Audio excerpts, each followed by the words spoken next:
Hello, everyone.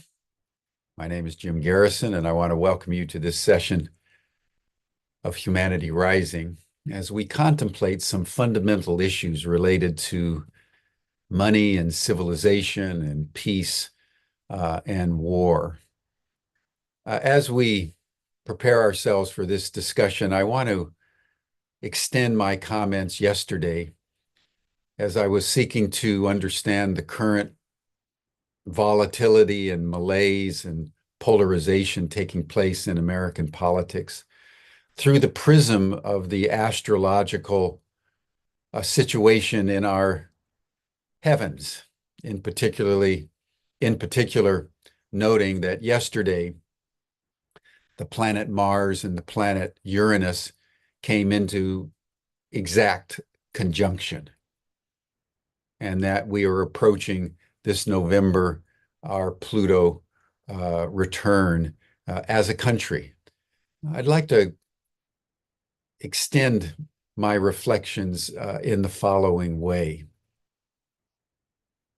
I watched the Republican National Convention last night with Claire, and we were commenting on various aspects as the convention unfolded. And then the news was that Trump was going to attend the convention, and there was a lot of building excitement. And then he walked into the hall, and there was just a crescendo of adulation and rhetoric and music of a man who has now taken on iconic proportions in the American political tradition and in advance of the election as someone who was almost assassinated, but he was down and he came back up with his fist in the air saying, "Fight, fight, fight." That is now iconic. And Donald Trump has entered into the pantheon of mythology for a party seeking its Messiah. The power of that cannot be underestimated. It's that power that moves history in a particularly potent way. Mars is the god and the planetary energy, shall we say, the archetypal energy, if we want to use the language of Rick Tarnas in his masterwork of Cosmos and Psyche, one of the great astrologers of our time.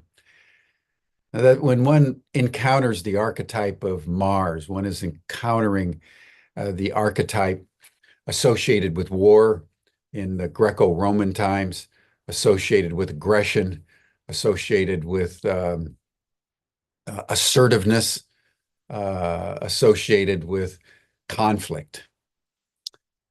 When one encounters the archetypal pattern of Uranus, one is encountering revolutionary impulses, a Promethean impulse out of the heavens.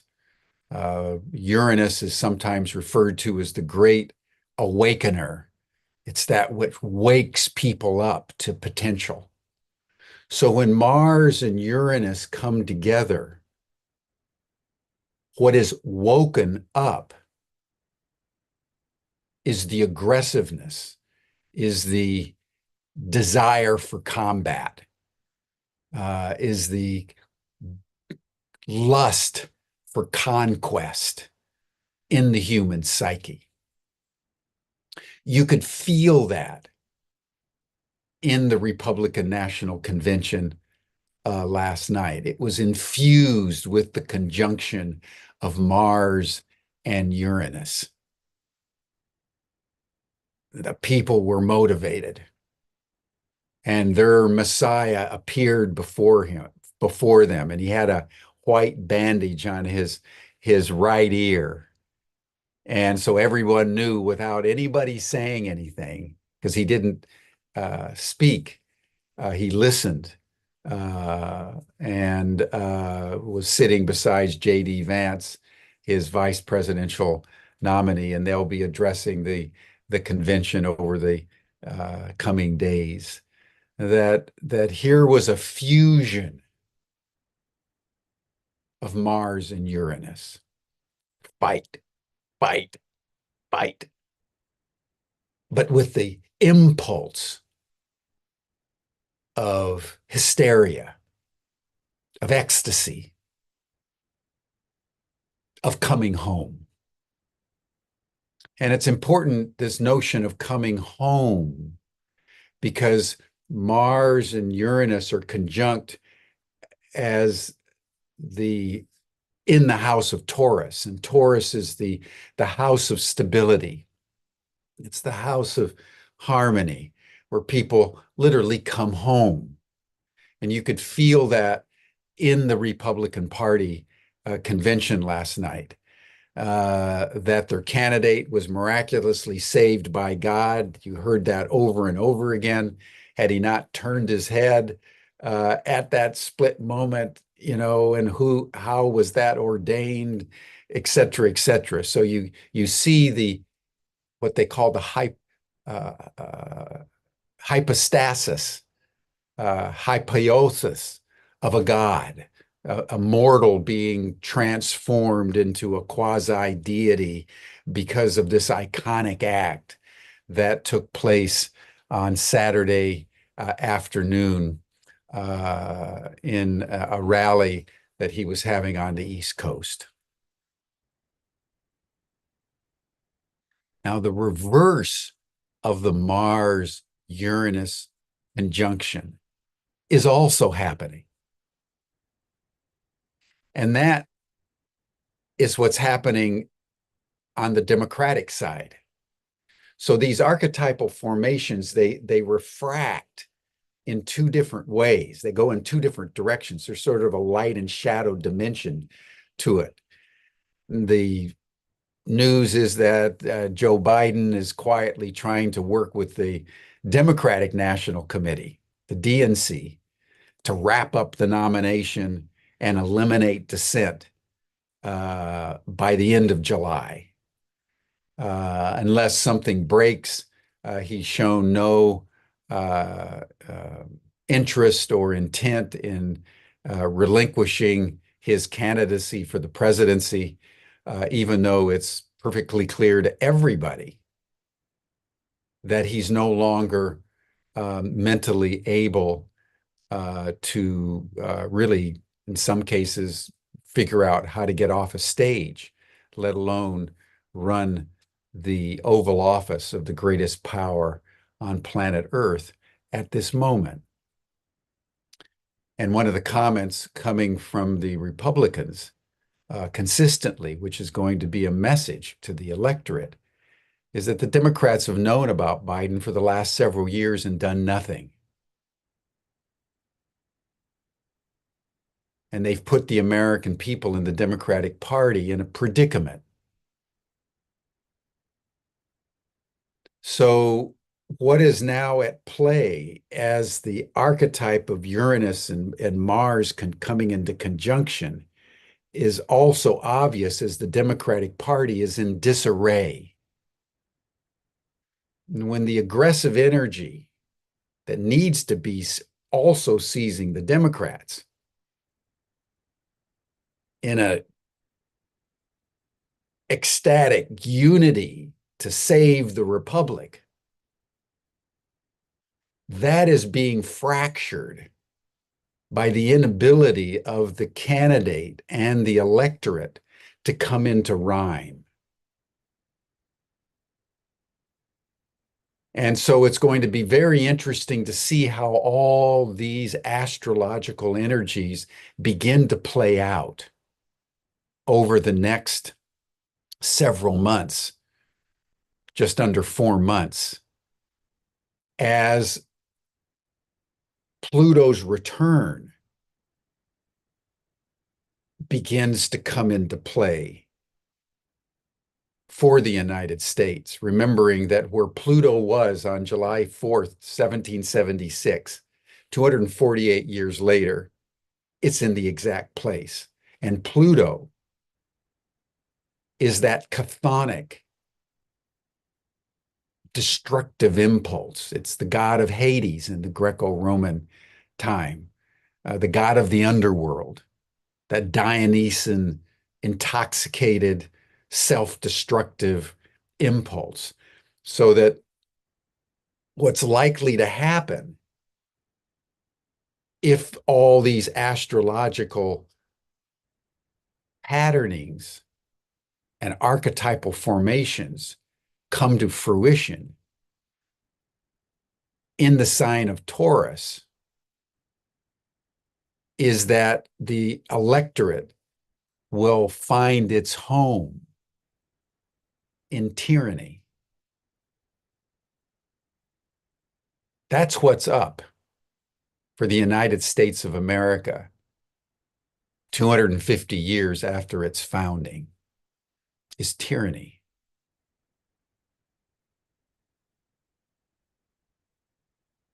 And we all need to take it in.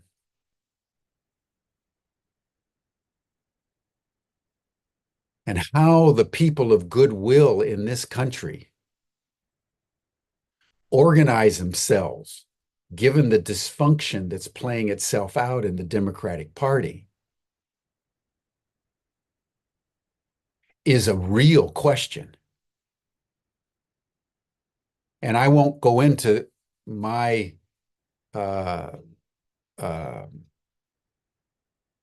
comments on that. I just want to pose the question because I think it is something that we all need to ponder very deeply, because I think the Republican Party right now, infused with this energy of Mars and Uranus conjunct, will come out of the convention with a power, almost a frenzy, that will be an attractor in ways that we would not have had the assassination of Donald Trump not taken place, and had there been a more reasoned discussion in the Democratic Party about who actually is qualified to be the candidate. So that is the anvil upon which history is going to turn. The last comment that I wanted to make is that Rick Tarnas underscores in his works and all of his presentations that archetypal formations are not necessarily predictive, that archetypal formations merely infuse into the human psyche certain impulses and certain vectors of consciousness. And it depends on our awareness and our capacity to understand them that gives us the power to make the right kinds of choices.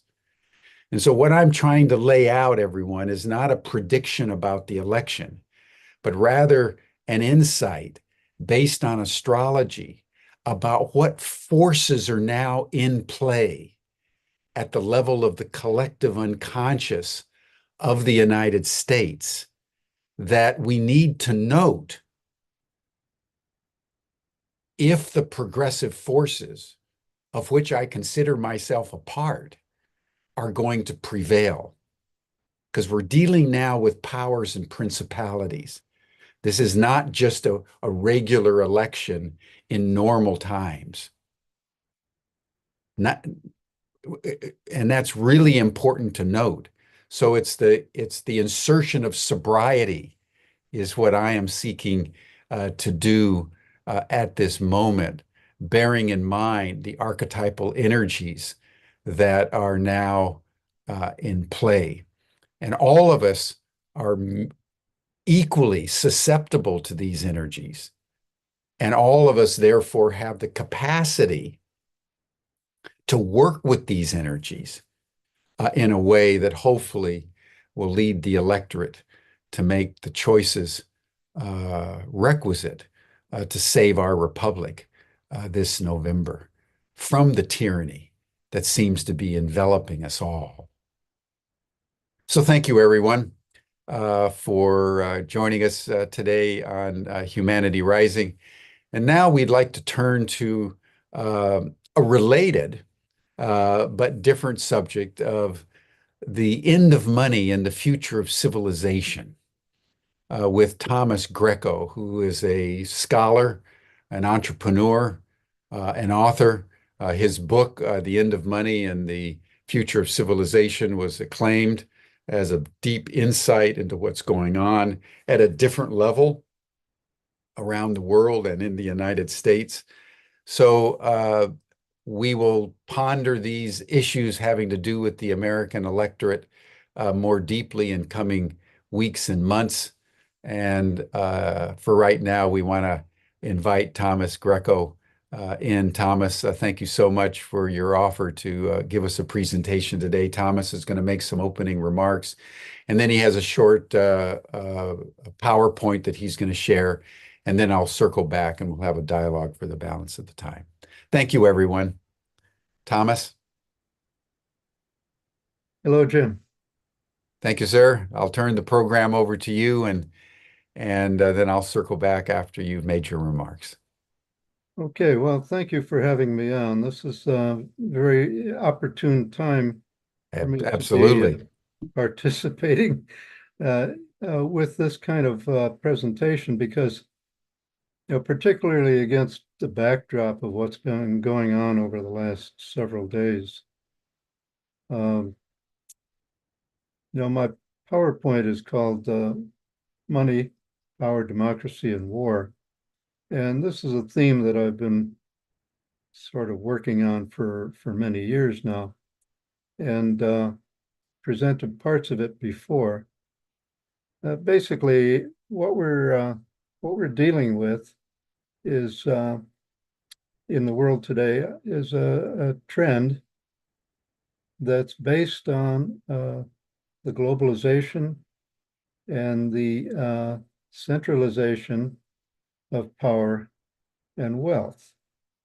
And we've seen this ongoing for quite a long period of time. I'm a student of American history particularly, and I really have been digging into it over a long period of time.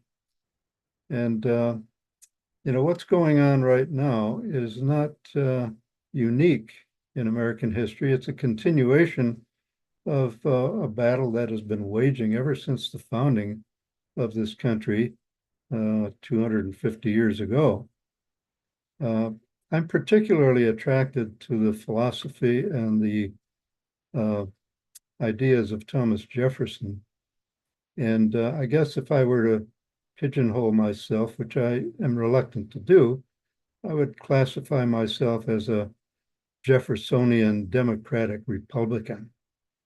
At the very founding of this country, we had tremendous contention between the Federalists, who were largely monarchists, actually, epitomized by Alexander Hamilton, John Adams, opposed to the Democratic Republicans, epitomized by Thomas Jefferson and James Madison.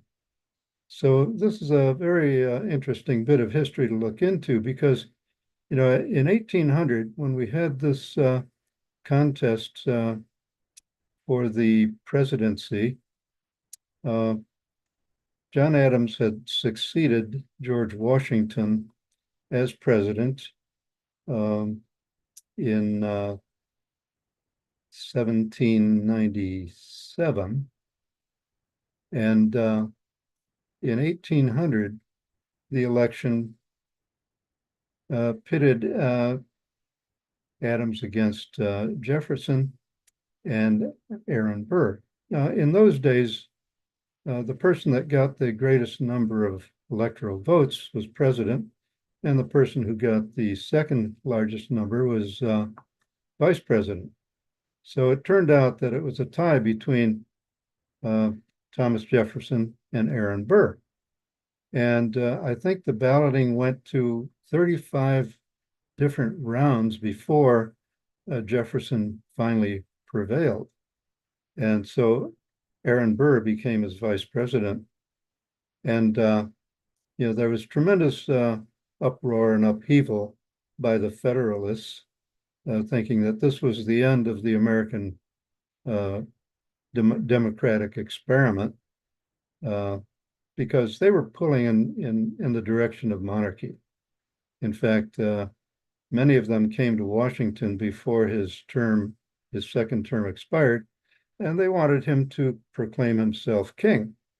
And Washington, to his credit, refused to do that.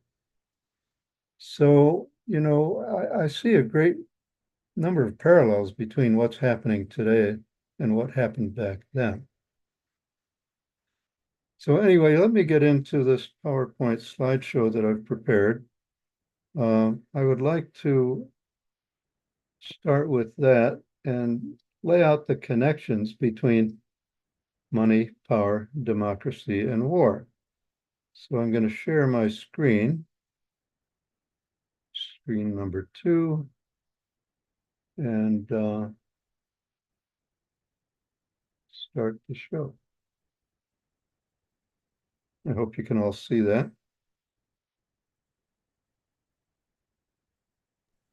Thomas, we don't see a slide yet. Are Oh, you you sharing? don't? Okay.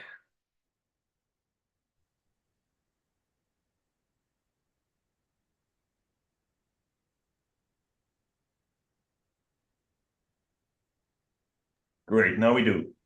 Okay, good.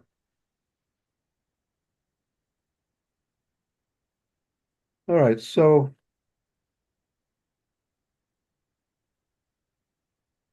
there's an old saying that goes, whoever pays the piper calls the tune. And so what it means is that if you have the money, if you have the means of deciding what's going to happen, then you can control events in the material realm. So the point is that over the last, several centuries actually, the entire machinery of money and banking has been contrived to centralize power and wealth. And going back to what I was saying earlier about the early days of the Republic, we had in the United States a central bank as early as 1792. The first Bank of the United States was created as a model of the Bank of England.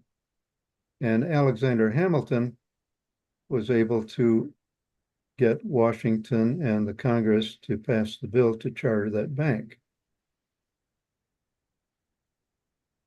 So to emphasize the power of money, here's a quote from the Rothschild patriarch centuries ago. He said, "Give me the power to create a nation's money, and I care not who makes its laws."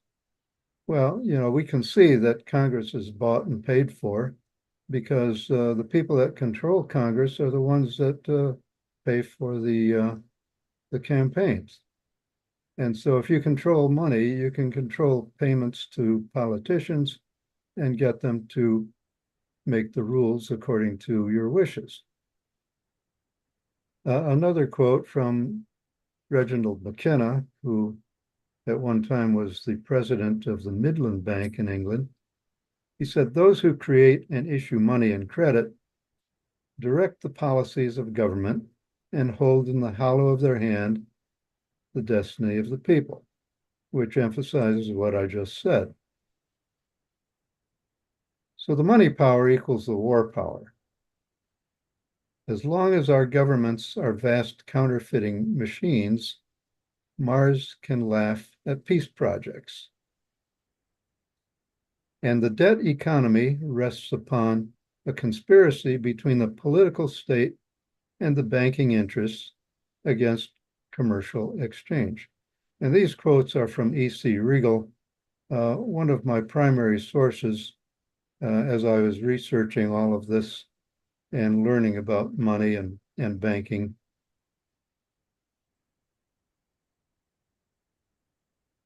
So you have to understand how money is created today. There's a lot of confusion about that. Very few people understand what money is, where it comes from, how it works. And John Kenneth Galbraith, one of the foremost economists of the past century, said the process by which banks create money is so simple, the mind is repelled. And I have had that driven home to me over the many years that I've been working in this realm. You know, when I tell people the truth and the facts about money, their eyes tend to glaze over. And it's not that they can't understand it, they just can't believe it. But the fact is that banks create the money, and they do that by making loans. And here are some quotes that I got from official Federal Reserve Bank publications. The first thing they say is that the actual process of money creation takes place primarily in banks. Checkable liabilities of banks are money. These liabilities are customers' accounts. They increase when the proceeds of loans made by banks are credited to borrowers' accounts. Now, to show this simply and pictorially, I will show that in the next slide, but here's another quote that points out the fact. This is from the Bank of England. It says, in the real world, banks provide financing through money creation. So get that, banks create money. That is, they create deposits of new money through lending. So they create money by lending interest or lending at interest. In this picture, excuse me, I need to go back to that and start it over again.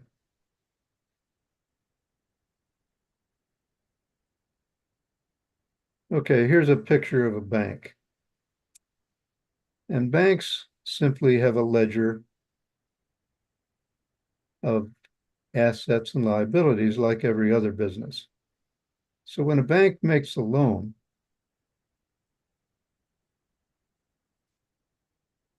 say to you when you sign a mortgage note, they create money by making two entries on their ledger.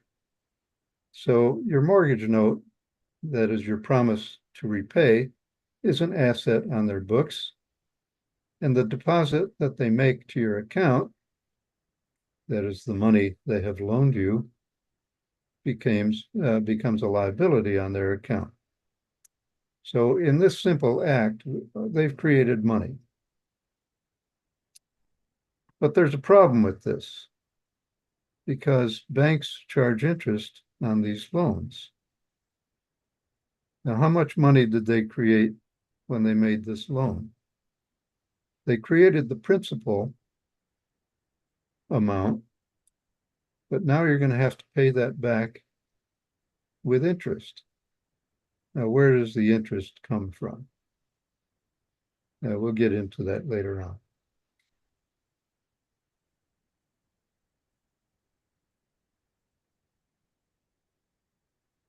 So the rise of the money power goes back to the founding of the Bank of England in 1694.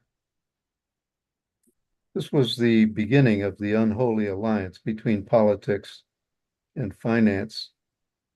And that's what has enabled governments to spend without being limited by their overt tax revenues.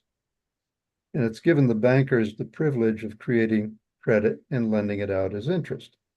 So what you had was this agreement between politics and government, or politics and government and the banking interests. At that time, in 1694, William III was on the throne in England, and he was fighting a war against France. And of course, wars are very expensive propositions, and there's a limit to how much you can tax your subjects without instigating a rebellion. So William Patterson and his cohorts came to the king with a proposition, and they said, "We will give you as much money as you need to fight your war if you will give us, the partners of the Bank of England, the privilege of creating money by lending it at interest." And in those days, of course, it was in banknotes that they were lending out. So the Bank of England actually became the prototype for central banks that would eventually spread to every country around the world. So we have to ask now, why are all governments in debt? Now, if you look at the statistics, you see that every government in the world has a government debt. Why should governments go into debt? Why can't they just pay for what they need by taxing their subjects with legitimate taxation? Why can't they balance their budgets? Every government has a deficit virtually every year. Why do these debts continue to grow ever faster and are now reaching astronomical proportions? Well, my contention is that under this usury-based, we call it interest, which is a euphemistic way of talking about usury, but it's a usury-based debt money system. And under this system, since there's never enough money for all the debts to be paid with the interest that the banks impose, central governments must assume the role of borrower of last resort. That is, they need to borrow additional money to keep the money supply pumped up and prevent economic depressions. And this is why Keynes in the 1930s suggested that government had to intervene in order to get the world out of the Great Depression, because there was a dearth of money in circulation at the time because of this usury that was imposed on the money supply. So government had to step in to borrow additional money to allow the game to continue. Now, the Keynesian prescription was that government would run a deficit until we were out of the Depression, and then they would run surpluses in order to offset those deficits. But, that is actually impossible under the current situation, under this current money and banking regime. So deficits became chronic. Now look at this. This is a chart that shows the US government debt. And this only goes to about 2020. So the situation is even worse than shown by this chart, because as of just a few days ago, the total government debt had grown from about $23 trillion to $34.9 trillion, or about 122% of GDP. Now, GDP is a measure of total government output or total national output of goods and services by all sectors. And so now, if you look at it in per capita terms, each one of us has a share, $103,000, that each of us is burdened with by this government debt. But, even though they call it debt, it's not really debt. It's simply a measure of how much value the government has taken out of the economy, apart from its overt tax revenues over the period of time that it has been in existence. So this cannot continue. This is not a sustainable situation. Here's another quote. This is a rather dense slide, but we need to go through it point by point. This comes from Professor Carroll Quigley. He was a noted professor of history at Georgetown University, and he taught in the School of Foreign Relations, which is basically a grooming ground for politicians, one of whom was Bill Clinton, former president, who praised Carroll Quigley in his acceptance speech when he was nominated for president initially. Quigley wrote a book called Tragedy and Hope, A History of the World in Our Time. And in that book, and keep in mind that Quigley was an insider, he said the powers of financial capitalism had another far-reaching aim, nothing less than to create a world system of financial control in private hands, able to dominate the political system of each country and the economy of the world as a whole. And we've seen this playing out over the last several decades, and it's become patently obvious that that's the track that we've been upon. And he said the apex of this system was the Bank of International Settlements in Basel, Switzerland, a private bank owned and controlled by the world's central banks, which were themselves private corporations. Now, you know, the Federal Reserve is a private corporation. There's nothing federal about it except in the name. It is a private corporation. It's not owned by the government. It's not controlled by the government. And, you know, they pride themselves on being independent of the government. Carrying further, he said each central bank sought to dominate its government by its ability to control treasury loans, to manipulate foreign exchanges, to influence the level of economic activity in the country, and to influence cooperative politicians by subsequent economic rewards in the business world. And we've seen this revolving door when people leave government. They're given cushy and remunerative jobs in the private sector. And I saw this when I was working as an engineer in the aerospace industry. This was in the late 1950s. I was working at Douglas Aircraft Company in Southern California. And Douglas and other defense so-called contractors, actually weapons manufacturers, they all had former military, high-level military people on the payroll. The particular division that I was working with was building naval aircraft for carrier-based operations. And we had our own admiral, former admiral, on the staff on the payroll. So that's what Quigley said, and that is the truth.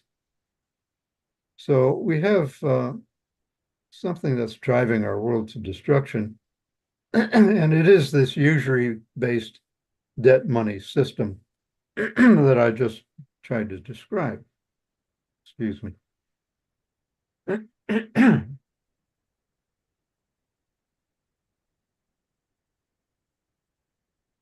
Now, this has been enabled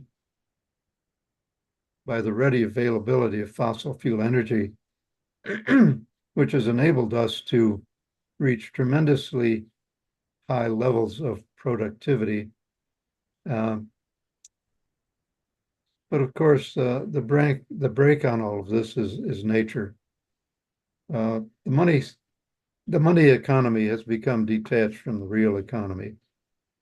And one famous economist said, anyone who believes that growth, exponential growth particularly, can continue in a finite world is either a madman or or an economist, and politicians too. Here are a couple quotes that I want to share. This one from Thomas Jefferson says, I sincerely believe that banking establishments are more dangerous than standing armies, and that the principle of spending money to be paid by posterity under the name of funding is but swindling futurity on a large scale. And Franklin Roosevelt, former president, said the first truth is that the liberty of a democracy is not safe if the people tolerate the growth of a private power to a point where it becomes stronger than their democratic state itself. And that is the situation we find ourselves in today. That is the essence of fascism: ownership of government by an individual, by a group, or any other controlling private power.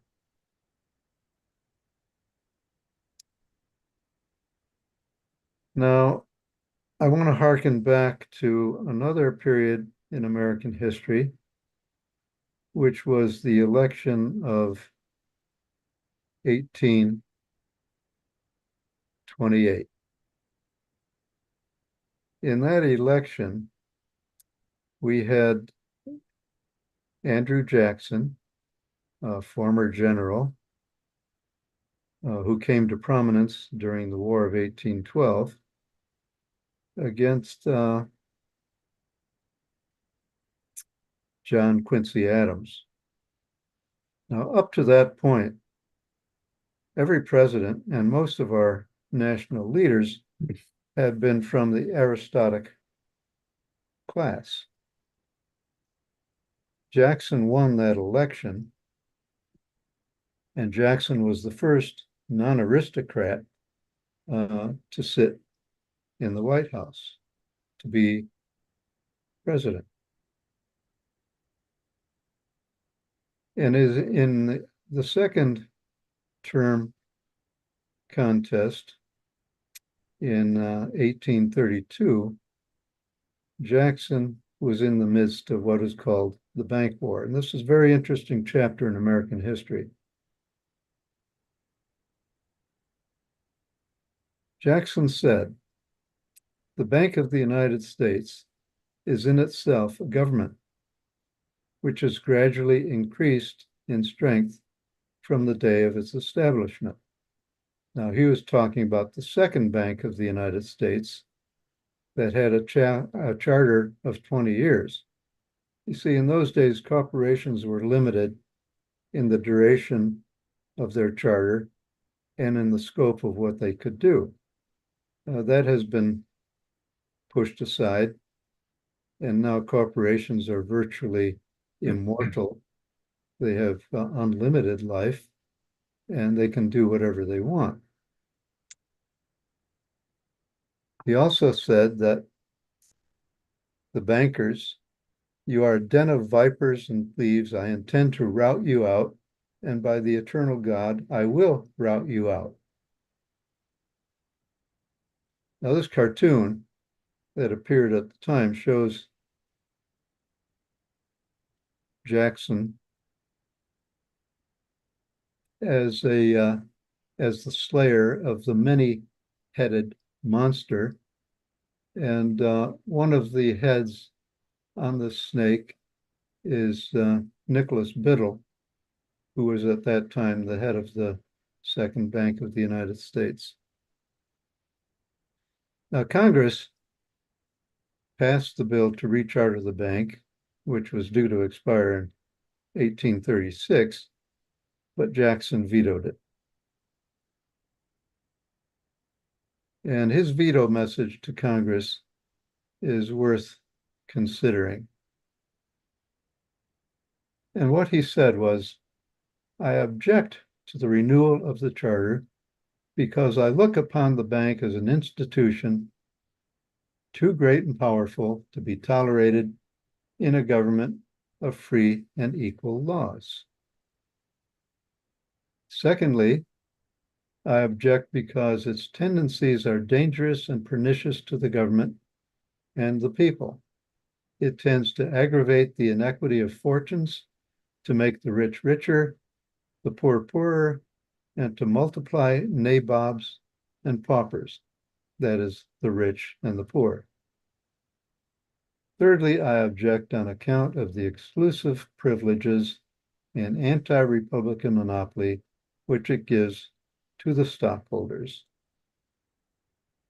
So at that point, we entered a period of so-called free banking, which was much maligned by the banking interests.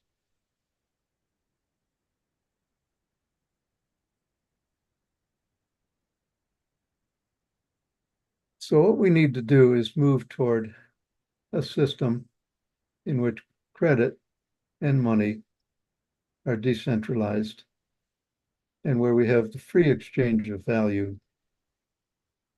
So there is today going on in the world a revolution in thinking about money, which is fostering an evolutionary movement. And this is through local, non-political action to establish private community-based exchange systems that are independent of the political money system and which is growing alongside it. And this is taking the form of independent payment media. First in the form of currency vouchers that are spent into circulation by trusted providers of real goods and services. These are credit instruments that are redeemable for real goods and services that are in continuous demand in the market. And also in the form of trade exchanges, that is, associated producers who use their own credit to pay one another. And as we get into the discussion, I will show more about these. Talking about the latter, the mutual credit creation and circulation, I'll show this pictorially. The oval is this association, which is populated by members. And I've shown two types of members, issuing members and non-issuing members. When I talk about issuing, I'm talking about the issuance of internal trade credits. The process begins with an issuing member using his trade credits to buy something from another member. And these credits can circulate throughout the association. Eventually, of course, the original issuer must redeem his issuance by accepting his credits back in return for some real goods or services.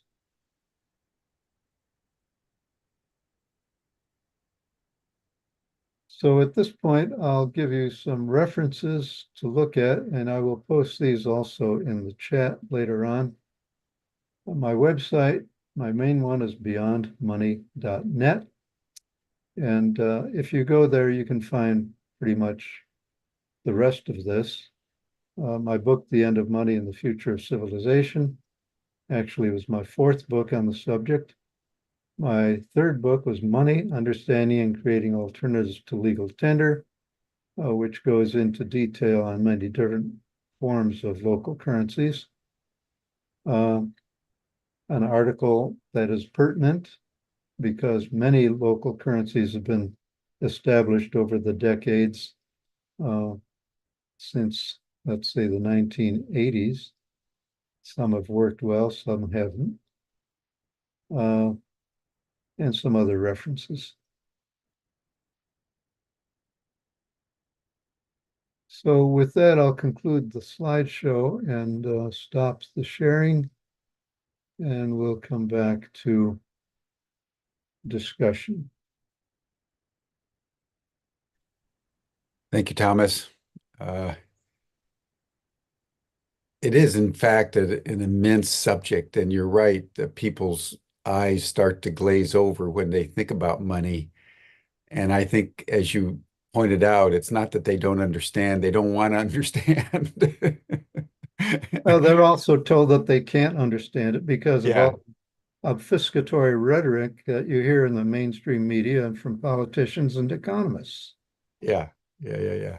I'd be very interested to hear your story, by the way, of, you were an engineer and an entrepreneur. How did you yourself get involved and so interested in money itself? What's that story? Well, okay, I'll give you a little personal background. Please. Um, you know, I went through university and got an engineering degree in chemical engineering at Villanova University. Worked in aerospace for about 5 years. Decided I really wasn't too happy with that. Went to graduate school at the University of Rochester, got an MBA, had an opportunity to jump right into academia at Rochester Institute of Technology, and taught there for 14 years before making my exit from academia. But in between, in my 7th year, uh, I was granted a sabbatical. I had attained tenure at that point and took a sabbatical leave to work on my doctorate at Syracuse University. And it was during my time at Syracuse that I met some people that were heavily involved in the human potential movement. And one of them was a professor that was teaching a course in group dynamics. And I managed to get a slot in that course, which was in great demand. And it was during that course that I had a rude awakening that I didn't understand what was motivating my behavior. Uh, this was that was that was billed as an experiential course, and basically the professor that was running it created a leadership void, and out of that leadership void, we saw some pretty bizarre behaviors. So some of the people that were in the class were saying, "Oh, nothing's happening in this class. I'm getting tired of it. I'm not going to come to class anymore," because the nominal leader, that is the professor, the teacher, wasn't doing what we expected him to do. But anyway, at some point, he brought in a set of Xerox copies about an article that described the stages of evolution of leadership groups. And in this leadership group that we were experiencing, this paper described the different stages. And this hit me like a ton of bricks because this article was describing exactly what was happening in our group and described different types of reactions.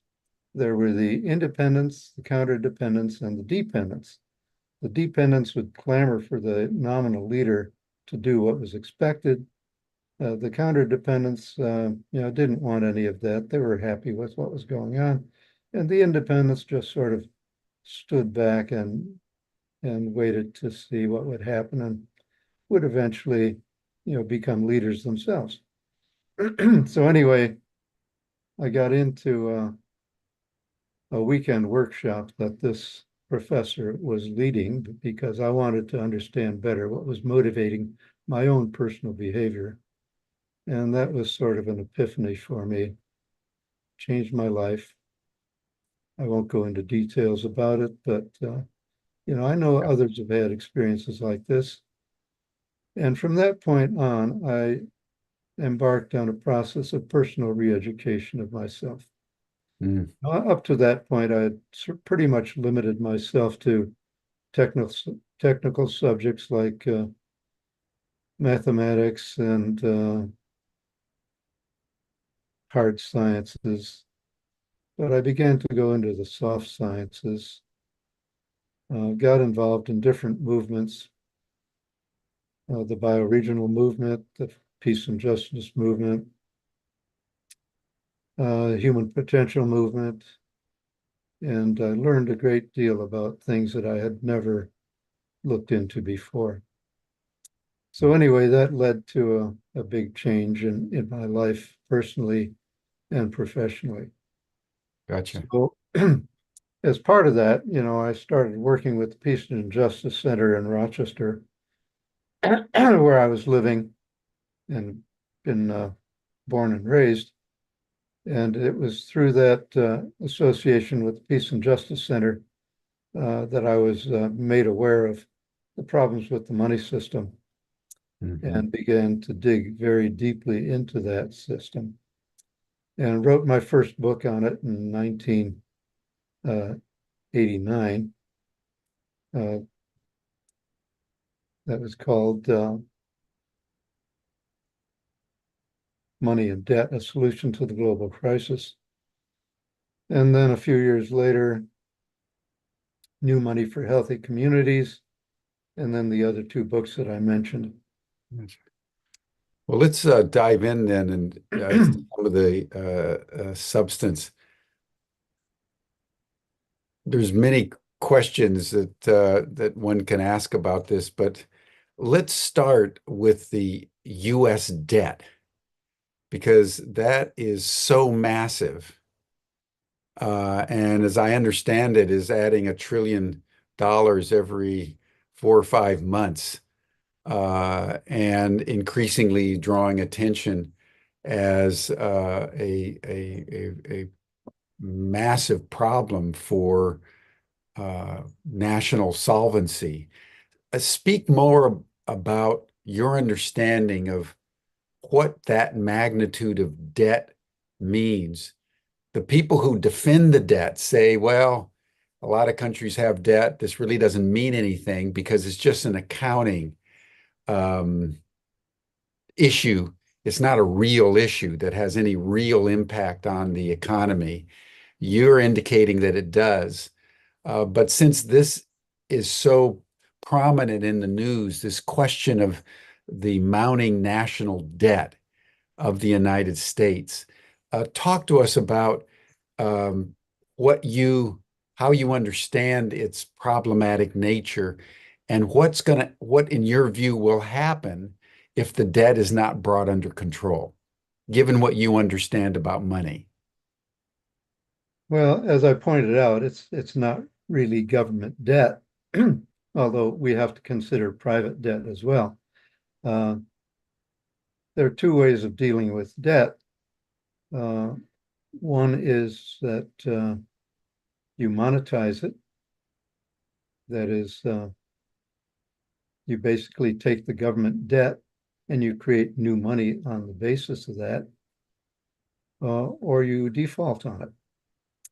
Now, individuals and corporations can default, in which case there is a process of bankruptcy proceedings that you can go through, which is a restructuring of the finances of a private company, or basically a liquidation of the assets, and then you pay off the creditors according to some priority system. Isn't China one of the main creditors? Absolutely. Many foreign governments hold a lot of dollar-denominated securities. And, China, if it wanted to, could crash the American economy overnight just by saying, okay, we're tired of holding on to this U.S. government dollars. We're going to buy up everything you have to offer. So what would this do to prices of everything in the United States? Well, the government at that point would probably step in and say, oh, well, China is not allowed to buy real estate. China is not allowed to buy various companies or other things in the United States. They're not allowed to buy assets. Maybe you can buy consumer goods. So what would happen to the prices of consumer goods if China was spending all this money? It would cause those prices to increase. When you have more money chasing the same amount of goods, or you have money growing faster than the supply of goods, you have increase in market prices. And that's inflation. Absolutely, inflation. The inflation that we've been experiencing over the last 5 years or so is unprecedented, except well, even during the wartime period, because we had rationing. But this is going to ramp up. And actually, inflation has been understated. If I compare my grocery bills with the official inflation statistics, the consumer price index, which is politically manipulated to understate it, it's many times what they're saying. It's not a small amount. My grocery bill has probably increased, I don't know, 75 or 80% compared to 5 years ago. And I see grocery prices continuing to increase week by week. And when you look at what people are paying for real estate, the price of houses and the price of rents have gone up tremendously.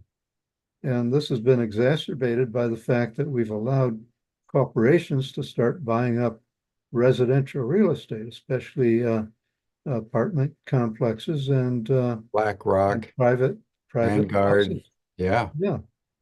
So, we're approaching the edge of the cliff. Now, the monetary authority, they only have two choices to deal with this usury. It's either they can inflate the currency or they can cause a depression. There are no two choices. And the Federal Reserve, they try to walk this tightrope, not going too far in either direction. We had quantitative easing. I'm conflating easing and tightening. We had quantitative easing as sort of a last-ditch attempt to keep the government debt from skyrocketing. In that way they could control interest rates.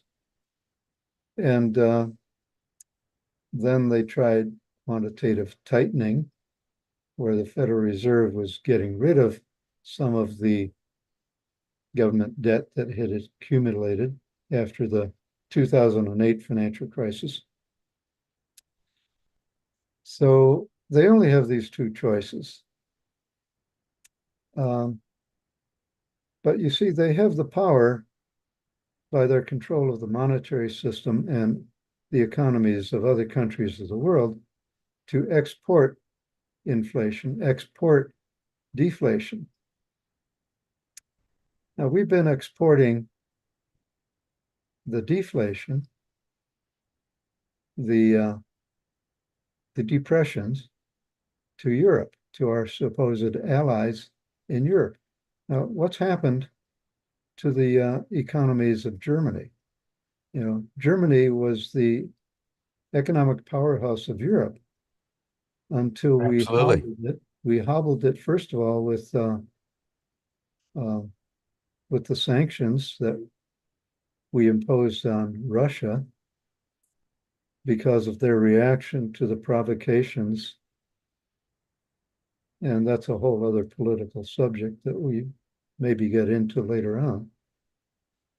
But yeah, it's a big ball of Well, it yarn. raises the issue. Rita Marsh is just putting a very relevant question to what you just said in the chat about how the perpetuation of war impacts the overall debt usury situation, because I think that's part of what's going on in Europe. It's being transitioned under the impact of the war in Ukraine and the pressures coming from the military industrial complex of the United States to begin to develop essentially war economies, which completely deflates any kind of economic viability for the population at large. But speak about how the war economy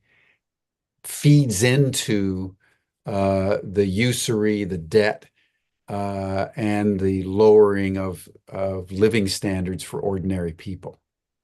Well, war has always been the greatest excuse for running budget deficits and increasing national debt. And war has always been the biggest profit generator for the weapons industry. So, you know, Raytheon and Northrop Grumman and all the others have been doing very well. But you know, as I said, the money economy is not the real economy. We're at the same time, when you look at the world as a whole, we're destroying tremendous economic assets. When you look at the devastation in Ukraine, when you look at the devastation in Gaza and throughout the Middle East, well, with this low-level intensity war that's Yeah, we're destroying economic assets. Yeah, we're destroying economic assets and basically destroying productive capacity Exactly. Around the world. So, you know, that has to be rebuilt at some point. Now, that's all going to add to GDP because GDP doesn't make a distinction between goods and bads. GDP just measures what's going through the market. It doesn't measure what's real. We have a lot of economic value that doesn't go through the market. You know, child care at home, what housewives and house husbands do, what people do for one another on a non-remunerative basis. So GDP really doesn't tell the story. Yeah. Debt figures don't tell the story. The profit figures don't tell the story. The prices don't tell the story. So let's shift a little bit about from what we're just talking about.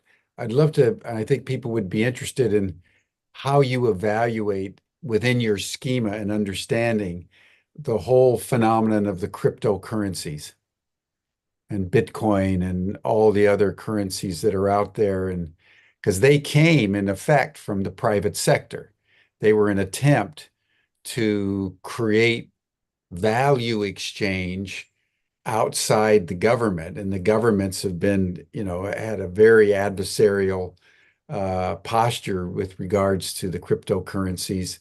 And there's the beginnings of regulation and so forth and so on. But how do you evaluate cryptocurrencies in your understanding of money? Okay, I've been watching this cryptocurrency evolution since the emergence of Bitcoin many years ago. And I want to state unequivocally my position at the outset.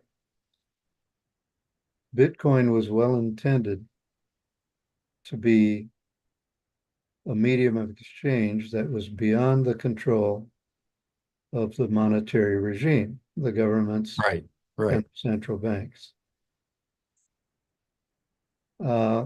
It has not succeeded in that, and it will not succeed in that. The reason is Bitcoin is an artificial commodity. And they talk about mining Bitcoin. It's an analog to gold. So it manifests all the characteristics of a commodity like gold.